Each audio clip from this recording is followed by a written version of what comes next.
Tehreek-e-Insaf (PTI) was and is a political party. The PTI shall be entitled to reserve seats for women and minorities. Denial of an election symbol does not affect the constitutional and legal rights of a political party.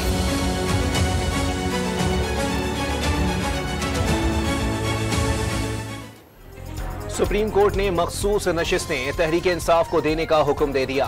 Peshawar high court और election commission के फैसले गैर कानूनी करार। फैसले का इत्तलाक तमाम कौमी और सूबाई असेंबलियों पर होगा। इंतखाबी निशान लेकर किसी जमात को इलेक्शन से बाहर नहीं किया जा सकता। पीटीआई सियासी जमात थी और है। सुप्रीम कोर्ट के 13 में से 8 जजेस ने दरखास्तों के हक में और 5 ने मुखालिफत में फैसला दिया। फैसला जस्टिस मंसूर अली शाह ने लिखा। तफसीली फैसला बाद में जारी किया जाएगा। 80,000 अरकान में से 39 अरकान तहरीक इंसाफ से ताल्लुक रखते थे। बाकी 41 अरकान 15 रोज में वाज़ेह करें कि उन्होंने किस जमात से इंतखाब लड़ा। इलेक्शन कमीशन ऑफ पाकिस्तान तस्दीक करके मुताल्लिका अरकान को सियासी जमात का रुकन करार दे। सुप्रीम कोर्ट ऑफ पाकिस्तान की पीटीआई को फहरिस्त 15 रोज में इलेक्शन कमीशन को फराहम करने की हिदायत। चीफ जस्टिस काजी फाइज ईसा और जस्टिस जमाल खान मंदुखेल का मखसूस नशिस्तों से मुताल्लिक फैसले में इख्तिलाफी नोट। सुन्नी इत्तेहाद ने फरवरी 2024 का इलेक्शन नहीं लड़ा। पार्टी किसी मखसूस नशिस्त की हकदार नहीं। चीफ जस्टिस का इख्तिलाफी फैसला। इलेक्शन कमीशन ने पीटीआई के अरकान को निकाल कर फैसला दिया। गलत तौर पर पीटीआई के उम्मीदवारों को आज़ाद डिक्लेयर किया। इलेक्शन कमीशन ने अपनी जिम्मेदारी पूरी नहीं की। इलेक्शन कमीशन दोबारा मखसूस नशिस्तों की तकसीम करे। पीटीआई अरकान पर किसी किस्म का दबाव नहीं होना चाहिए। चीफ जस्टिस काजी फाइज ईसा का नोट।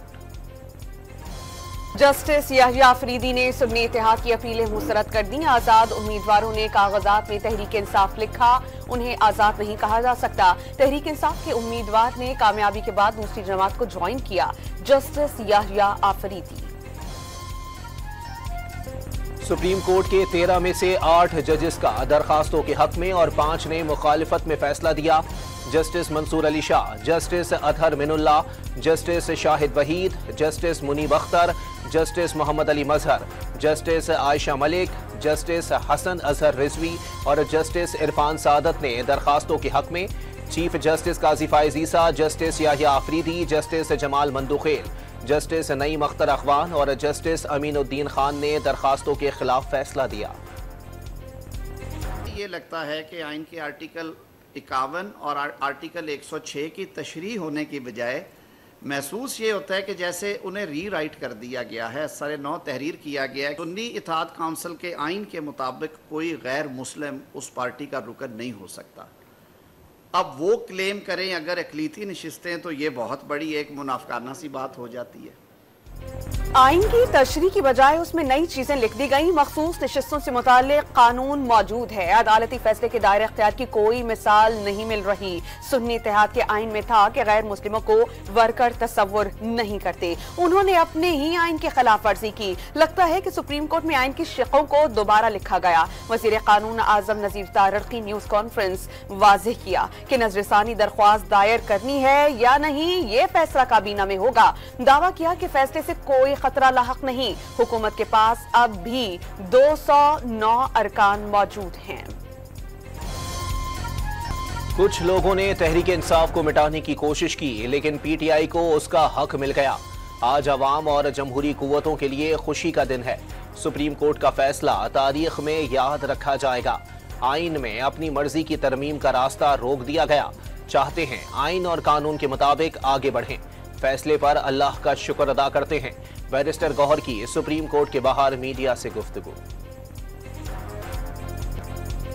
अभी जिद्दोजहद खत्म नहीं हुई। फॉर्म 47 की हुकूमत के खिलाफ तहरीक जारी रहेगी। शिबली फराज का ऐलान। फैसले से इंसाफ का अलम बुलंद हुआ। अदालत उस्मा को खिराज तहसीन पेश करते हैं रहनुमा तहरीक इंसाफ की गुफ्तगू। कौमी असेंबली में हुकूमती इत्तेहाद के पास 210 नशिस्तें मौजूद। ऑपोजिशन को 103 अरकान की हिमायत हासिल। सुप्रीम कोर्ट के फैसले पर अमल दरामद से ऑपोजिशन को 22 मजीद नशिस्तें मिलेंगी, जिससे ऑपोजिशन अरकान की तादाद 125 हो जाएगी। हुकूमती इत्तेहादी जमातों के अरकान की तादाद बरकरार रहेगी। तहरीक इंसाफ को वो रिलीफ दिया गया जो मांगा ही नहीं गया था, लेकिन इसके बावजूद हुकूमत अदालत उस्मा के फैसले को तस्लीम करती है।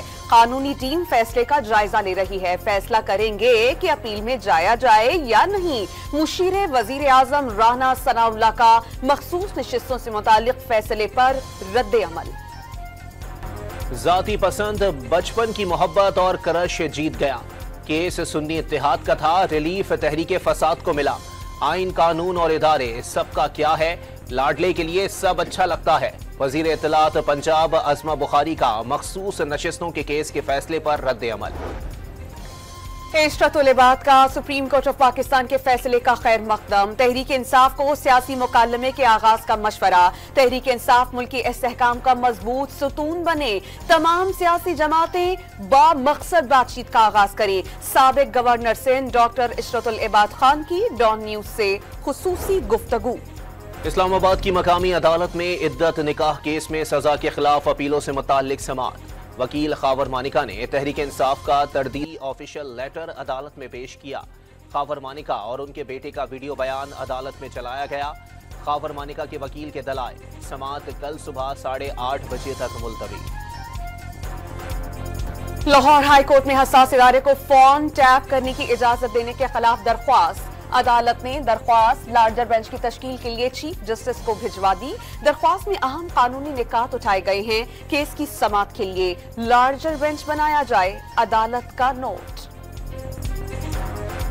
अजरबैजान के सदर इल्हाम अलियोव 2 रोजा दौरा मुकम्मल करके वापस रवाना हो गए। वफाकी वजीर चौधरी सालिक ने मोअज़्ज़िज़ मेहमान को रुखसत किया। आज ऐवान सदर में ज़ोहराना दिया गया। इल्हाम अलियोव ने रावलपिंडी में national aerospace science and technology park का दौरा भी किया। फ्लोर मिल्स एसोसिएशन की दूसरे रोज भी हड़ताल। आटे की तरसील न होने से मिल्स और चक्कियों पर ताले पड़ गए। मुल्क भर में आटे की किल्लत के खदशात लाहक हो गए। फ्लोर मिल्स एसोसिएशन का विद होल्डिंग टैक्स के खात्मे तक मिल्स और चक्कियां बंद रखने का ऐलान। कराची में होलसेलर्स के पास आटे का जखीरा खत्म। रिटेलर्स को आटे की सप्लाई मुनक़ता। शहर में आटे के बहरान का खदशा। मुल्क के मुख्तलिफ हिस्सों में तेज हवाओं के साथ मूसलाधार बारिश। लाहौर में बारिश का पानी सड़कों में जमा होने के बाद घरों में दाखिल। सड़कें और गलियां नदी नालों का मंजर पेश करने लगी। इस्लामाबाद के मुख्तलिफ इलाकों में तेज हवाओं के साथ बारिश। रावलपिंडी, हसन अब्दाल और टेक्सिला में तेज बारिश और यालाबारी। कुसूर, रेनाला, खुर्द, पाकपतन, कुसूर और गिरदुनवाह में मूसलाधार बारिश से जल थले। खैबर पख्तूनख्वा के मुख्तलिफ अजला में बादल जमकर बरसे। मालम जब्बार बन्नू में बारिश के बाद मौसम सर्द। नेशनल डिजास्टर मैनेजमेंट अथॉरिटी ने कोहिस्तान, मानसहरा और दीगर इलाकाजात में लैंडस्लाइडिंग का खदशा जाहिर कर दिया। गिलगित के बुलंद मकाम अस्तौर में हल्की बारिश। बलूचिस्तान के जिला यूब में बारिश। महकमा मौसमियात की 20 जुलाई से कराची में तेज बारिशों की पेशगोई। कलअदम टीटीपी अफगानिस्तान में सबसे बड़ा दहशतगर्द ग्रुप बन गया। टीटीपी को अफगान तालिबान हुकूमत के साथ अलकायदा की पुश्त पनाही हासिल। कलअदम टीटीपी अफगान सरजमीन से पाकिस्तान में मुसलसल दहशतगर्द कार्रवाइयों में मुलव्विस ताकतवर ग्रुप पाकिस्तान, ईरान और वस्त एशियाई ममालिक के लिए खतरा बन गया। अक़वाम मुत्तहिदा की रिपोर्ट। दिल्ली हाई कोर्ट के जज अमित शर्मा ने हुर्रियत रहनुमा यासीन मलिक को सजाए मौत देने की दरख्वास्त सुनने से इनकार कर दिया। यासीन मलिक को सजाए मौत देने की दरख्वास्त पर 9 अगस्त को समाअत होगी। जो बाइडन का सदारती इलेक्शन की दौड़ से दस्तबरदार होने से फिर इनकार। खुद को सबसे अहल सदारती उम्मीदवार करार दे दिया। ट्रंप का जीतना दुनिया के लिए तबाही होगा। गजा में जंग खत्म होनी चाहिए। इसराइल और हमास ने जंग मुआहदे के फ्रेमवर्क पर इत्तेफाक कर लिया। अमरीकी सदर जो बाइडन की प्रेस कॉन्फ्रेंस। उम्र रसीदा अमरीकी सदर जो बाइडन का फिर गैर हाजिर दिमागी का मुजाहिरा। यूक्रेन के सदर ज़ेलेंस्की को गलती से रूसी सदर प्यूटिन कह बैठे। गलती का एहसास होते ही सदर जो बाइडन ने अल्फाज फौरी दुरुस्त कर लिए। बांग्लादेश में कोटा सिस्टम के खिलाफ तुलबा का एहतजाज रंग ले आया। सुप्रीम कोर्ट का कोटा सिस्टम आर्जी तौर पर मुअत्तल करने का हुक्म। तुलबा का माजूरों और अक़लियतों के अलावा तमाम अफराद का कोटा खत्म कर। अमेरिका की कई रियासतों में सूरज कहर ढाने लगा। एक हफ्ते के दौरान हीट वेव के बायस हलाकतों की तादाद 28 तक जा पहुंची। रियासत Nevada, Arizona, Oregon, Alabama, Mississippi में शदीद गर्मी। कैलिफोर्निया की डेथ वैली में पारा 55 डिग्री को छू गया। गर्म और खुश्क मौसम से जंगलात में आग लगने का खतरा बढ़ गया। कौमी अंडर-20 फुटबॉल टीम फंड्स की कमी के बायस अगले माह नेपाल में होने वाली साफ चैंपियनशिप से महरूम। टीम PFF फीफा फंडिंग की मुंतजिर थी, मगर फीफा से जवाब ना मिला, जिस पर साउथ एशियन फुटबॉल फेडरेशन को इवेंट से दस्तबरदार होने से मुताल्लिक आगाह कर दिया गया।